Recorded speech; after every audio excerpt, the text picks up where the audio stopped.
तैथों दूर मैं खोया अपने आप नू। কি বলবো, যাই হোক। নাফিসার সাথে সাকিবের প্রেমের গুঞ্জন নিয়ে মুখ খুললেন শিশির। বললেন সাকিব সব আমাকে কষ্ট দিবে না, স্বামী হিসেবে 100তেই 100। অনেকেই বলছেন সাকিব একটা লম্পট, কিন্তু তা মানতে নারাজ সাকিবের স্ত্রী শিশির। তার মতে অঢেল সম্পত্তির মালিক অলরাউন্ডার সাকিব আল হাসান একজন গ্রেট হাজব্যান্ড। বৈষম্য বিরোধী ছাত্র আন্দোলনের সময় নিশ্চুপ ছিলেন সাকিব আল হাসান, যা নিয়ে কড়া সমালোচনা শুনতে হয় তাকে। এরই মধ্যে নতুন করে আলোচনায় এসেছেন বাংলাদেশ জাতীয় দলের সাবেক এই অধিনায়ক।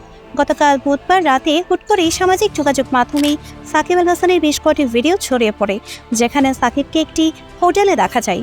এ সময় তার সঙ্গে দেখা যায় বিপিএল এর দল কুমিল্লা ভিক্টোরিয়ান্সের কর্ণধার নাফিসা কামালকে।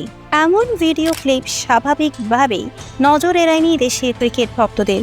রাতভর চলেছে নানা সমালোচনা, সঙ্গে স্ত্রী উম্মি শিশিরের সঙ্গে বিবাহ বিচ্ছেদের গুঞ্জনও চাউর পেয়েছে।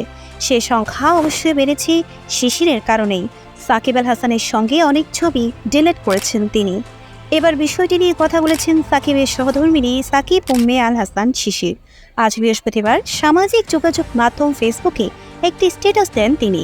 পোস্টে নাফিসার সঙ্গে সাকিবের বিশেষ সম্পর্ক থাকার গুঞ্জন উড়িয়ে দেন শিশির। ওই স্ট্যাটাসের সঙ্গে নিজের পারিবারিক ছবিও যুক্ত করেছেন শিশির।